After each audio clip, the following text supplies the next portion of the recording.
A warning to listeners, this episode of Player's Own Voice podcast includes discussion about suicide. You good, Cameron? I'm rolling it. Perfect. Is that your good side? I don't know. I don't think I've got one Give me a anymore. break. I used to have one when I was in my mid-30s.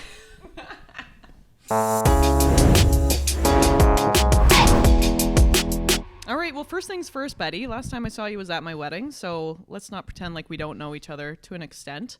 Diana Matheson's footwork, better on the dance floor or the pitch? Oh, on the pitch. On the pitch. Do you know what? We used to do this skill school, right? With the women's team. And I used to teach her some of we call them the black flash tricks. Yeah. She knows what that means. And there was a Olympic qualifying game. We were 9-0 up against one of the teams, and she pulled out one of our skill school moves, man. It still is one of my Stefano Stacchio nutmegging De Bruyne was a big moment, but that was a big moment because she really skill schooled it, man. You know, she told me that story, I think, on our second date. Did so she? It's great to hear from you. Yeah. John Herdman in a TFC kit. You living your dream. You look good. TFC, yeah, black and white. Yeah. Black and white. I always end up in a black and white. It's in my destiny. No, I love it. This is a dream to work for a proper organisation that's got great resources and can elevate your performance, your staff's performance, but more importantly, to be on the grass every day teaching, which is what I love to do. Toronto has a little bit of trauma when it comes to sports. The Maple Leafs have not won since 2000 BC, I think. How do you approach a sporting market like Toronto? I've not really followed it. I just know that the Toronto FC team are the only team in MLS to have ever won the treble. That's a massive feat, a huge feat. And then the Raptors, I really got on board with what they did. I thought that was pretty amazing, really galvanizing for the country. It was a real motivator for our national team as well during that time. So I think Toronto does all right, doesn't it? Yeah, it does all right. Everyone else from Canada has to pick on them just a tad, though. Okay. But you're a master of shifting mentalities. Where do you even start when you come to a new club like this? Well, you got to listen. I think that's the first thing. You got to listen. You got to bring the right people with you. I think that's something I've always done in my career. There's a group of people that understand high performance. They understand the high performance psychology, but the frameworks you have to put in place. There's frameworks. There's this just doesn't happen by chance. So when you think of the mindset, you've got to understand the context first. And we've been listening and trying to figure out, what happened this year, what happened the year before. There's been a lot of circumstances that I think aren't going to be there next year. And we get a real fresh opportunity to shift the mindset. So I read an interview from you, and I'm. Oh, you've done your research. I've done my research. Yeah. Wow. No, and I do apologize because it's a little bit out of context. But you had spoken so eloquently on sports trauma and how sports trauma is a real thing. It's bonding. I would love to know just kind of your theory around the technical side, but also the humanist side of your coaching. Do you heal sports trauma?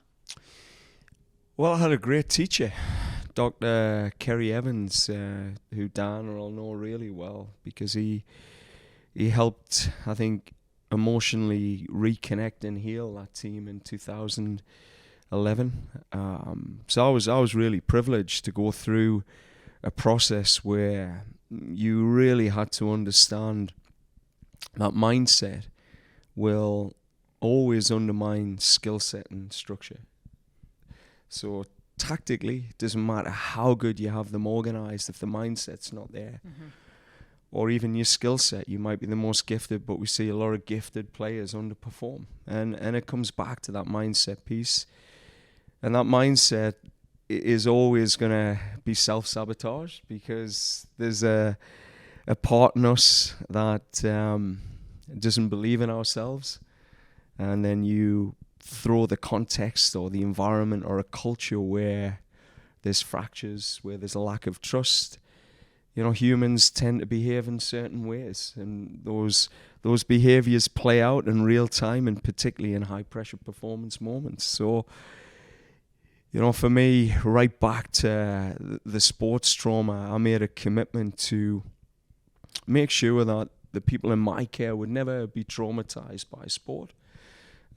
They would face disappointment, but shifting a psychology and mindset that disappointment is growth, disappointment is the journey, it's the hero's journey, heroes have to fall to return, all of those things. So things that may have been traumas were no longer perceived as trauma.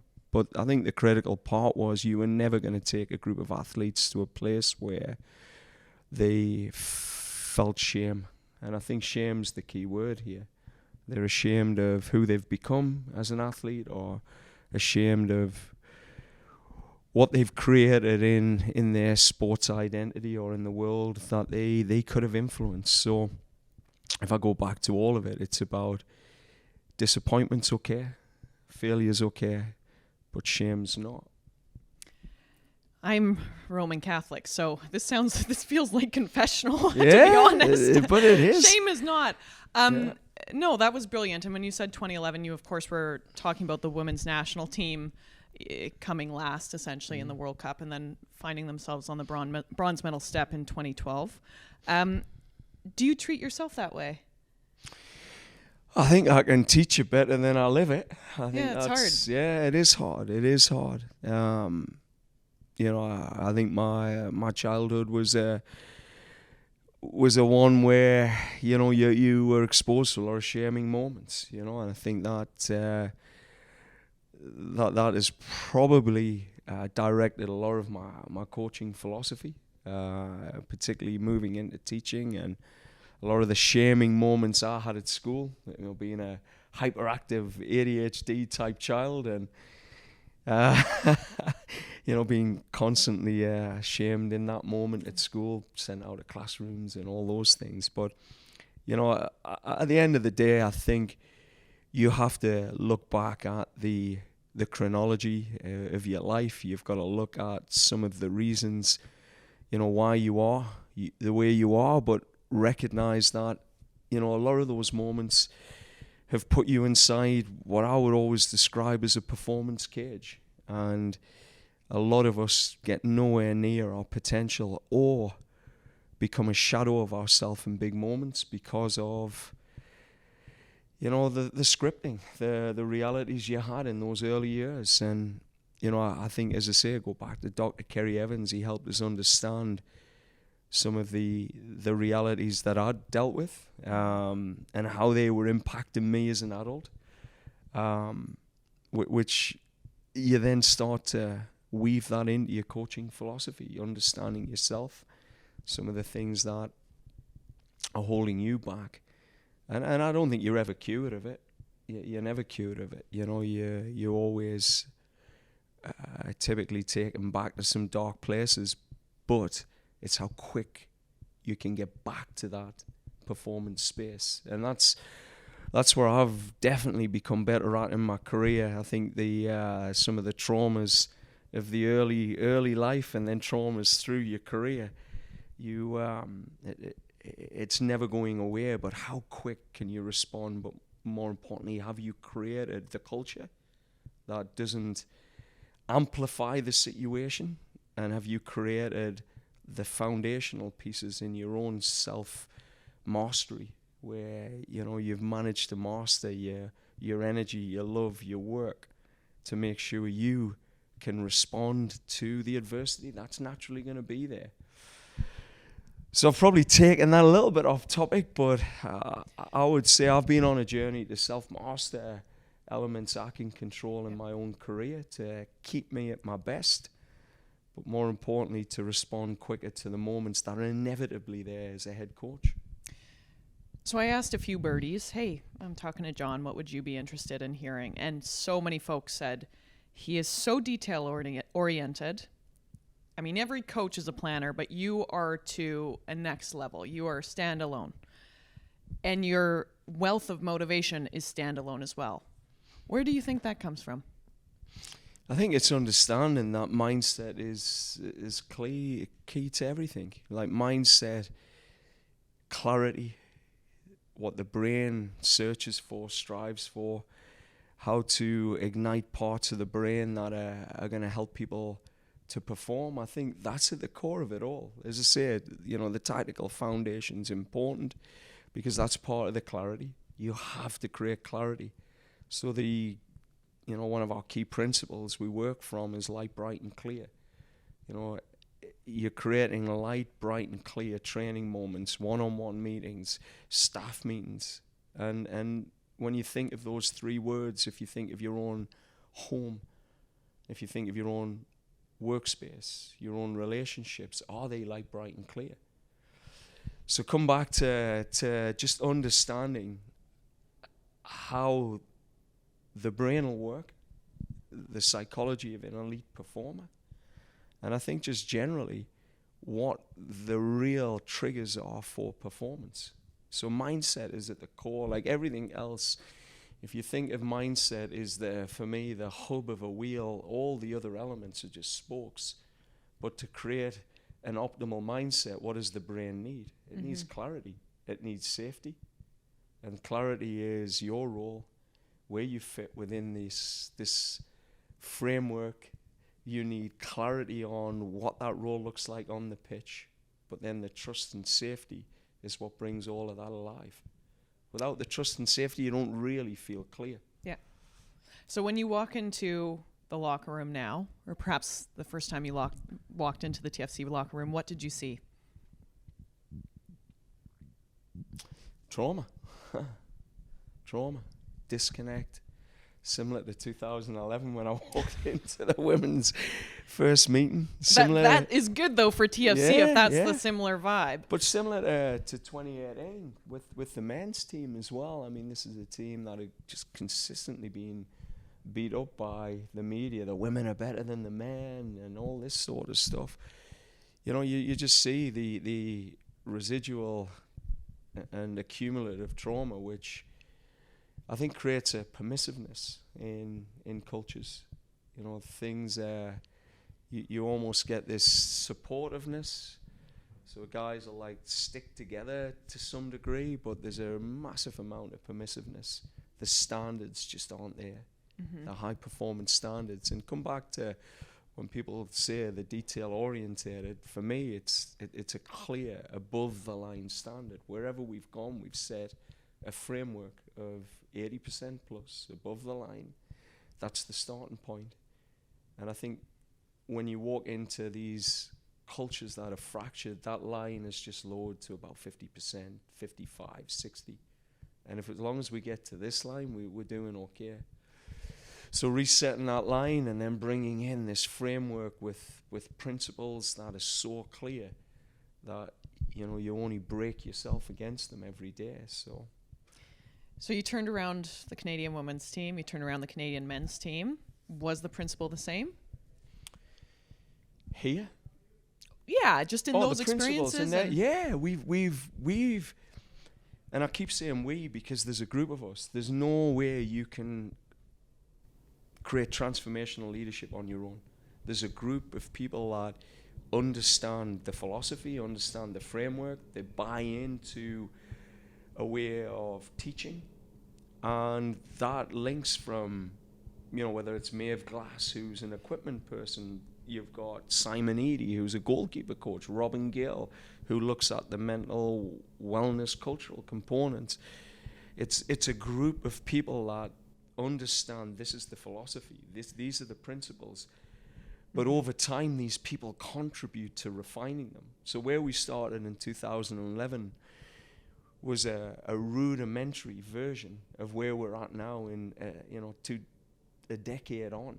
Like, we've really refined these principles. So TFC are getting probably our A double star version of what the women got in 2011. Like, it's really come to a point where we're clear that to get to the top of a mountain, these are the guide ropes you have to put in place.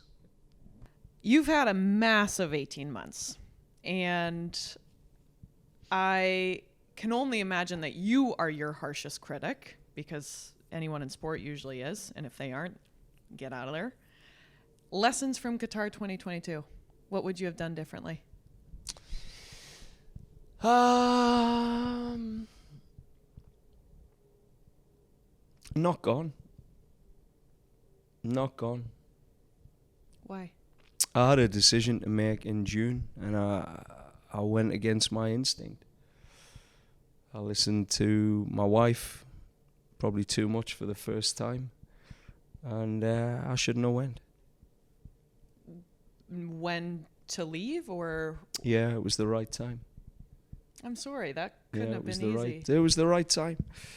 I just lost my sister to suicide, and it really hurt us. It was in a period of time I've never been hurt like that. I'd always been the fixer in my family, and I couldn't fix it. So coming out of that World Cup qualification, it was like the highest high down to the worst experience that I had in my life.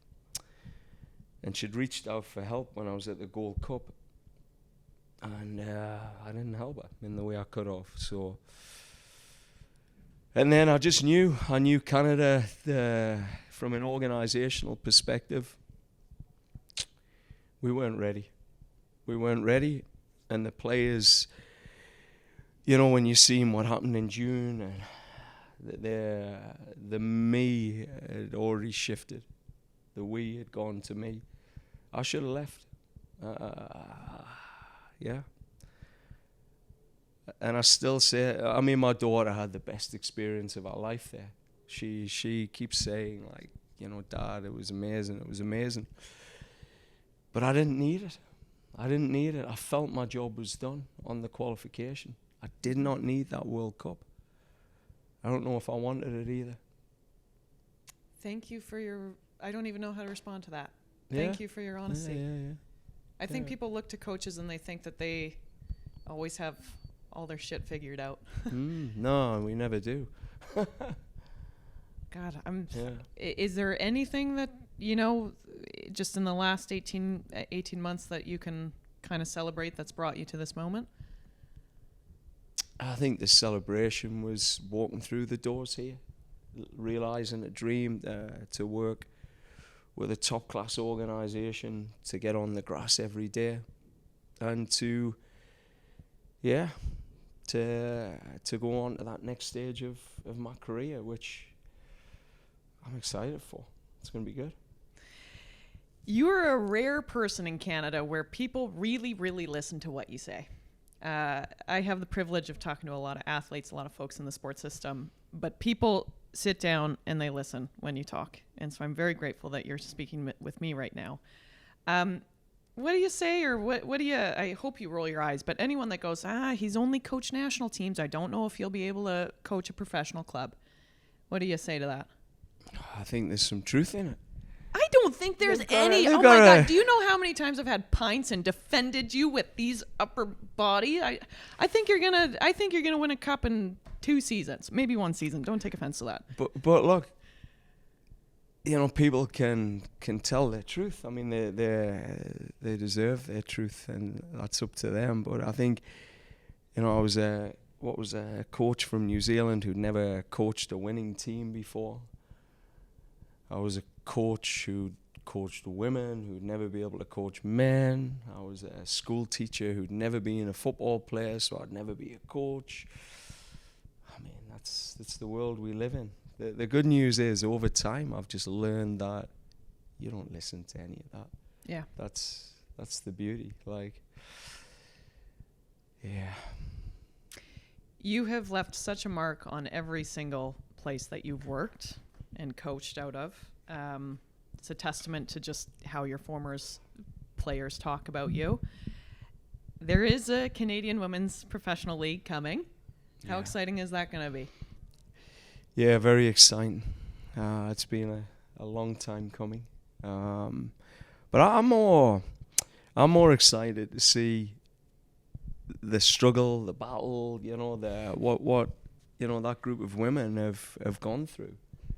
They have not really been supported in a period of time where our women have just won an Olympic gold medal. We've just stood atop of the sporting mountain, and I just love to see people like Diana Matheson in a leadership struggle, which is what leadership is. She's on a really cool journey, and there'll be people coming with her now, and I think that's the bit I'm more excited about, just to see people who've lived the game, who gave everything to represent this country, giving everything now to leave the legacy that needed to be left for the future of our game. We couldn't really do any more with the national team. They've done enough.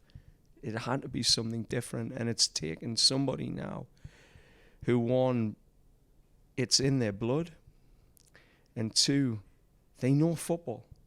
They know what it needs. They know how it feels. They know what it should look like. And they've got credibility because their work on the pitch, people trust them. And I think that's what's been lacking in Canada soccer for a long time. The people who have been, leading the organizations have never had that credibility of doing something for their country and having that reality of, this means more to me than anything else. I feel like, those that have been leading the country have infected it with that me first reality, and people like Diana are coming in with a we first.